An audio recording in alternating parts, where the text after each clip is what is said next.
Hello lovelies, I'm Christina and today I am giving you my reading vlog and review of Billy Summers by Stephen King.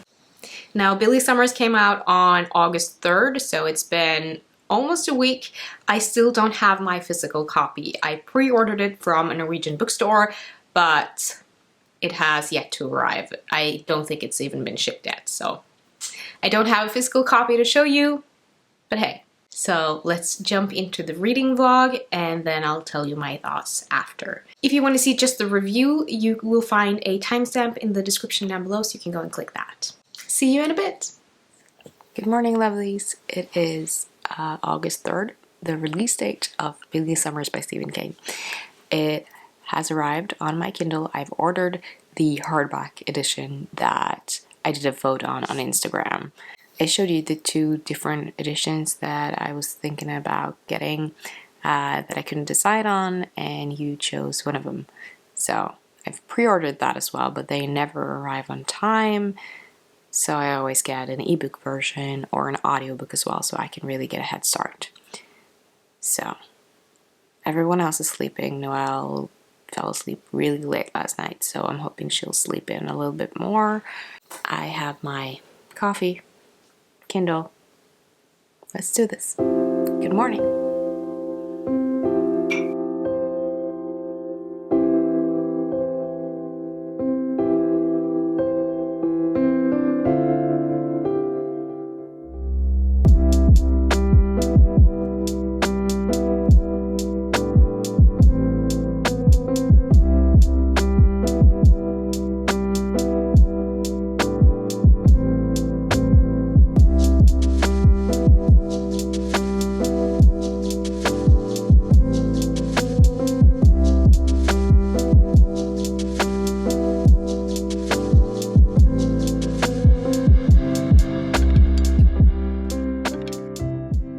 So a little progress update. I'm about 30% into Billy Summers.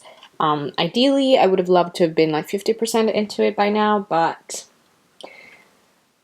family life, just life in general, kind of makes it hard to get as much reading done as I would like to.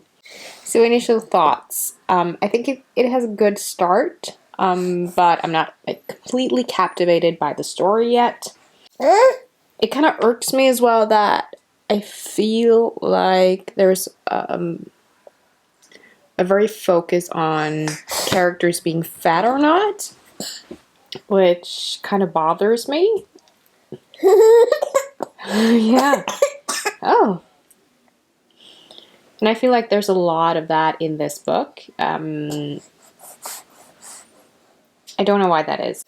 I'm not sure if that's supposed to just be a part of the main character's feelings, or if it's King that has a certain focus on it. I just see that there's a lot of focus around people or characters being fat or not, and how they are perceived if they're fat or not, and not in an eye-opening, oh my gosh, people think this kind of way, but there was a comment where a character, he dressed up fat, and then he mentioned that it was good to see that people still kind of took to him as a good person, even though he was fat, and that kind of didn't sit well with me. So overall, I like it, but I don't love it yet. So we'll see how it goes. I'm hoping to get quite a bit of reading done today.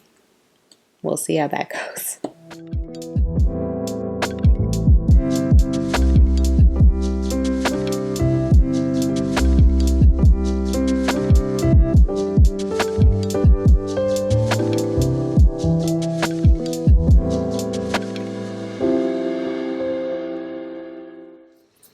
So I switched to an audiobook. I found myself getting extremely distracted or extremely tired whenever I was reading on my Kindle, but when I do have it on audiobook, I can get other things done while reading. So I have 2 hours and 5 minutes left. A good while back, the story took a turn that I wasn't expecting at all, in a positive way.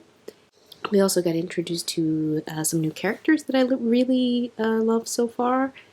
And there's been some brilliant references to The Shining.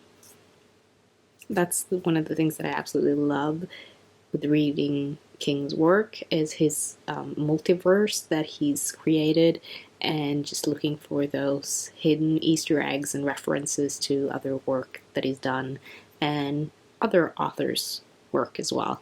It's just an extra bonus.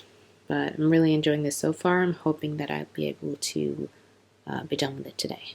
So I'm going to continue on crocheting this bikini and listening to this audiobook.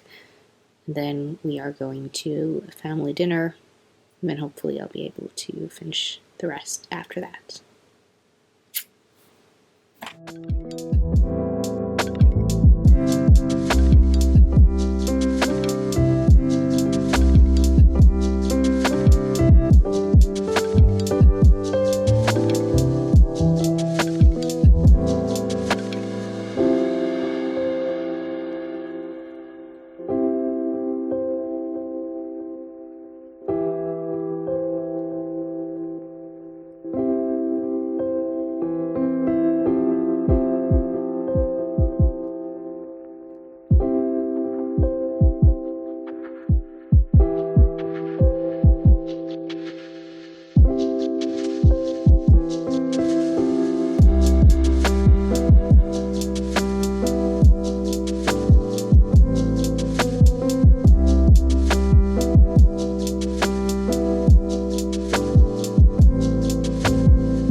I totally forgot to mention the trigger warnings for this book. There is rape and sexual violence in this book, so if that's something that you're sensitive about, that triggers you, then I would be mindful about that going into this book.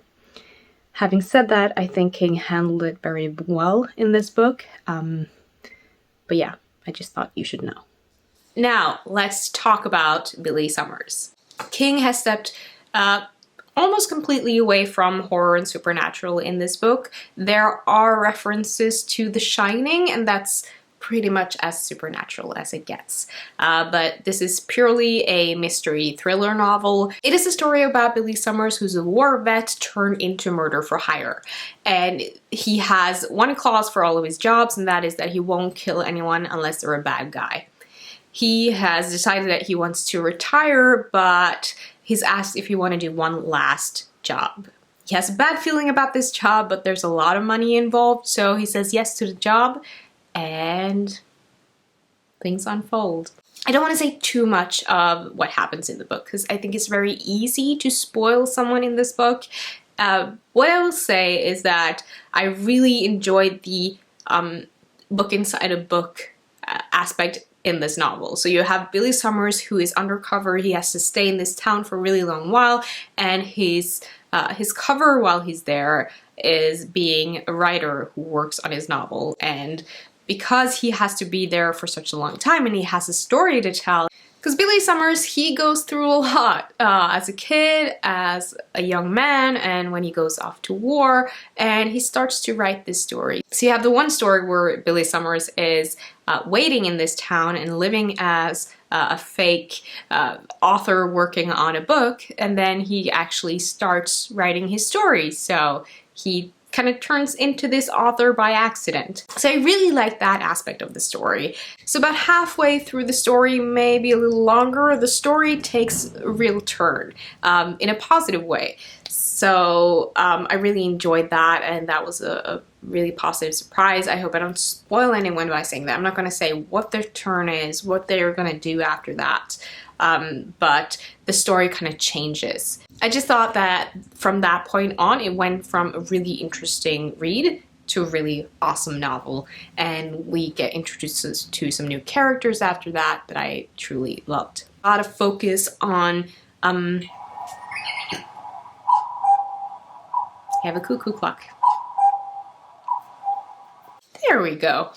So, like I mentioned in my vlog, I had an issue with how the characters seem to have an extreme focus on fat people. And not in a way that kind of just shines a light on bullying and being mean to people who are a bigger size, but I just felt like there were some comments in there that kind of irked me, where they were like, oh, a fat person would think that, and that's what a fat person would do, and that just didn't sit well with me. So that kind of bothered me. I've mentioned in other King reviews that I've done that I really like how King takes little political jabs at Donald Trump. I always get hate in the comments when I say that, and I mean, it's okay, but hey, try to be nice.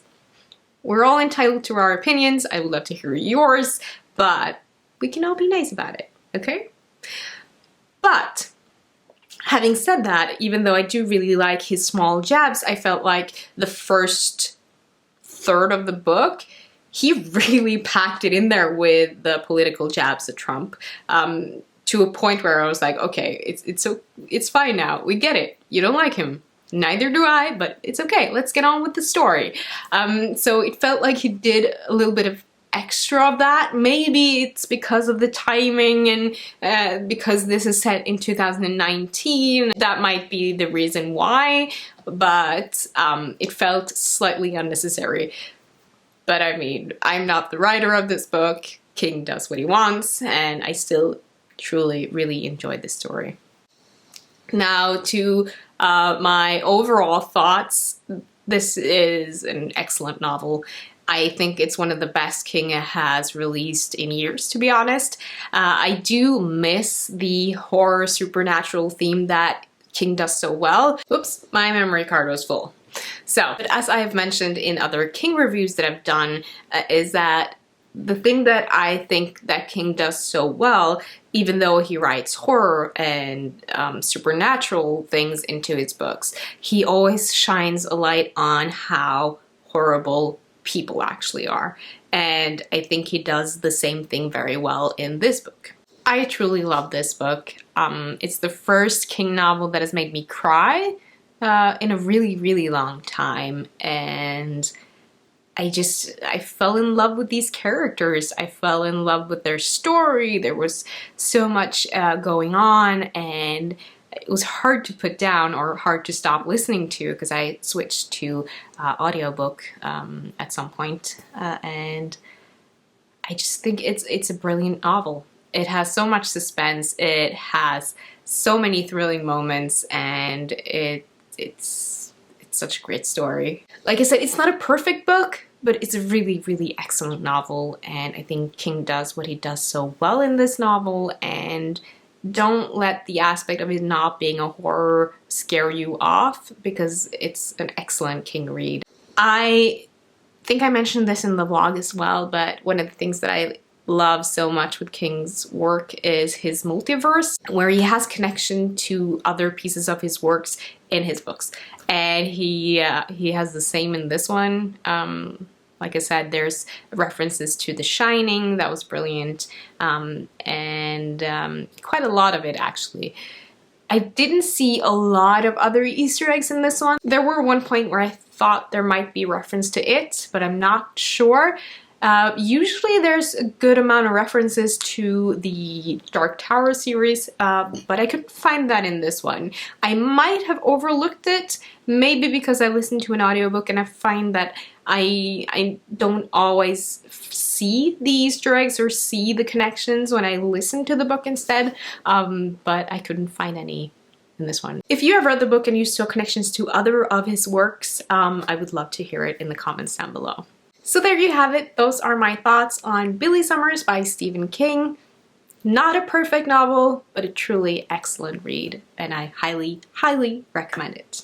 Let me know in the comments down below if you've read it or you plan to, or if you have anything else you'd like to share. I would love to hear it. Thank you so much for watching. Don't forget to give this video a thumbs up if you liked it, and hit that subscribe button and that bell button if you haven't already, and I will see you in my next video soon. Goodbye!